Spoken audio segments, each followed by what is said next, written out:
In 2008, a fossil collector in Taiwan stumbled upon a massive human jawbone in an antique shop with 5 blackened teeth and no chin, unlike anything experts had ever seen. For years, scientists were stumped. DNA refused to yield its secrets. But when a radical new technique was tried, the mystery broke wide open. This jaw would force a rewrite of everything we thought we knew about the Denisovans. Why was a lost branch of humanity roaming subtropical Asia, and what else are we missing beneath these waters? Kunyud-size routine trips through the antique shops of southern Taiwan were usually quiet affairs. On one particular day in 2008, a heavy, dark brown jawbone caught his attention. 5 blackened teeth still clung to the fossil, each one thick and strangely outsized.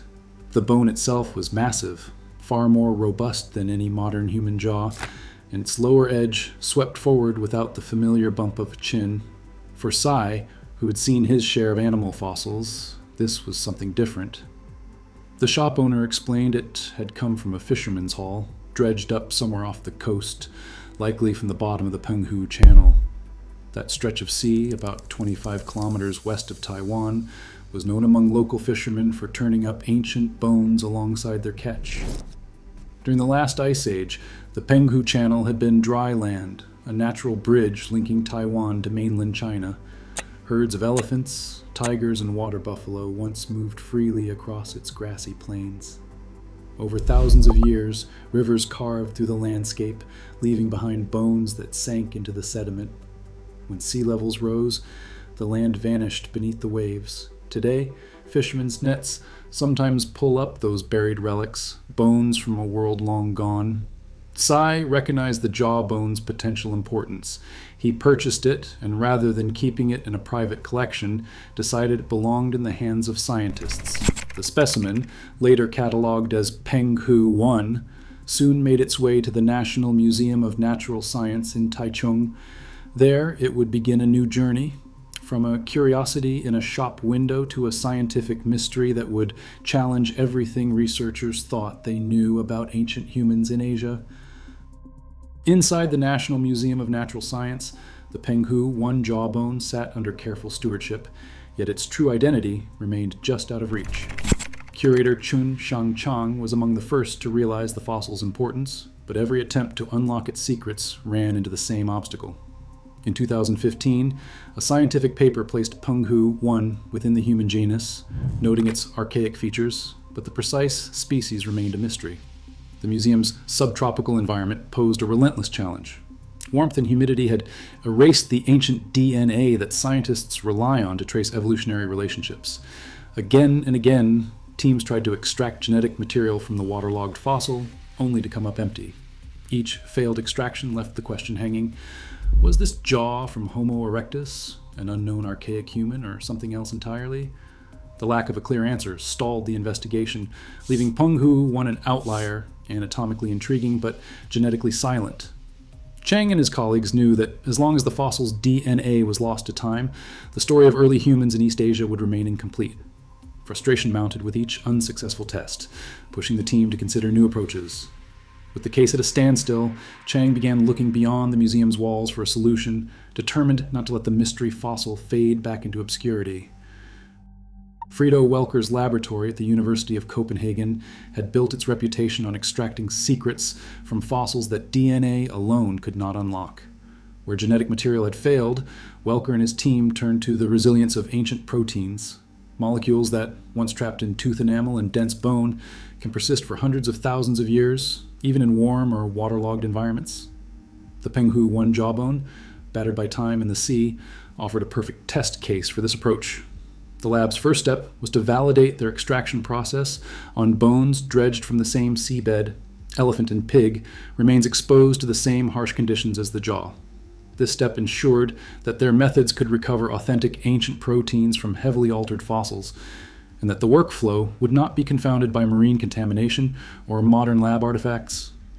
Using micro-drilling and careful acid etching, the team targeted the tooth enamel and dentine, the most promising reservoirs of surviving proteins.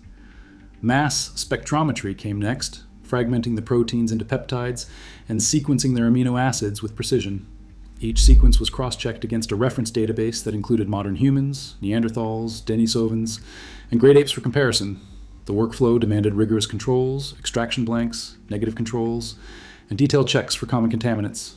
Only after every precaution was satisfied did the researchers turn their full attention to Penghu 1's molecular code, ready to see if the jaw held the clues that DNA could not provide. Mass spectrometry data poured in from the Copenhagen lab, each result scrutinized for a pattern that might finally reveal the jawbone's identity. The breakthrough came in the form of 2 amino acid sequences, subtle but unmistakable, found only in Denisovan fossils. These Denisovan exclusive protein variants, missing in Neanderthals and modern humans, left no room for ambiguity. The evidence was clear. Penghu 1 belonged to a lineage once known only from the icy caves of Siberia and the high-altitude plateaus of Tibet. Among the protein fragments, researchers also detected amylogenin, coded by the Y chromosome, a molecular flag confirming the jaw's owner was male. The findings were published in Science in April 2025, ending years of speculation. Outside experts, including geneticist Bastian Lamas, called the protein results a molecular smoking gun. Lamas emphasized that these variants simply do not exist in any other human group. The case was closed not by ancient DNA, but by proteins that had survived the heat and humidity of subtropical Taiwan. For the first time, Denisovans were tied to the island by direct molecular evidence. The jawbone, once a puzzle without a name, now stood as one of the rarest and most important Denisovan fossils ever found. This single result redrew the boundaries of the Denisovan world and set the stage for new questions about their reach and adaptability. Denisovans first came to light in 2010 when DNA from a finger bone found deep in Siberia's Denisova cave revealed a new kind of ancient human. For years, that cold mountain cave and a handful of teeth were the only confirmed traces. Then a jawbone from the Tibetan plateau, the Shahe mandible, showed these people could survive the thin air of high-altitude Asia. Now, with the identification of Penghu 1, Denisovans are no longer confined to icy caves or windswept plateaus. The fossil from the Penghu Channel proves they also thrived in humid, subtropical lowlands far to the south. This redraws the map of their world, stretching their confirmed range from Siberia through Tibet and all the way to Taiwan's ancient plains. Yet, Denisovans are not just a story of vanished bones. Up to 5% of the DNA in indigenous Australians, New Guineans, and some Philippine peoples comes from these ancient relatives. In Tibet, a gene inherited from Denisovans helps people live at high altitude. Human evolution expert Chris Stringer points to this discovery as proof that Denisovans were more adaptable than Neanderthals, able to survive in both frigid mountains and warm coastal plains. The ghost species once known only from genetic traces now leaves a living legacy in the cells of millions. Dating the Penghu Denisovan remains is still an open puzzle. Radiocarbon and uranium series tests, hampered by seawater contamination, have failed to pin down a precise age. Researchers are left with 2 broad windows. The jaw could date between 10,000 and 70,000 years ago, or it might be far older, between 130,000 and 190,000 years ago. This uncertainty leaves room for debate about when Denisovans last walked the ancient land bridge linking Taiwan and the mainland. Inside the National Museum of Natural Science, thousands of dredged fossils from the Penghu Channel rest in storage, and many remain unstudied. Curator Chun-Hyang Chang sees these drawers as a potential treasure trove. Each bone and tooth is a candidate for protein analysis, holding the promise of new human fossils hiding in plain sight.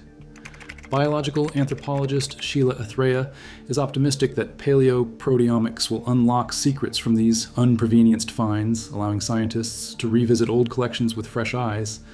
Yet, questions linger. All Denisovan fossils with molecular sexing so far are male, a bias that troubles researcher Ryan McRae. Without female specimens, the true range of Denisovan anatomy remains unknown. Meanwhile, some scientists argue that fossils like Penghu 1 and the Dragon Man's skull from China might belong to a broader Denisovan family, while others caution against lumping them together too quickly. For now, the Penghu jaw opens more doors than it closes, pushing the search for ancient humans into new territory. Today, the Denisovan jaw from Taiwan stands as proof that even a single fossil can redraw our species map. As new technologies unlock secrets once thought lost to time, our own origins look less certain and more astonishing than ever. The next discovery could change everything again.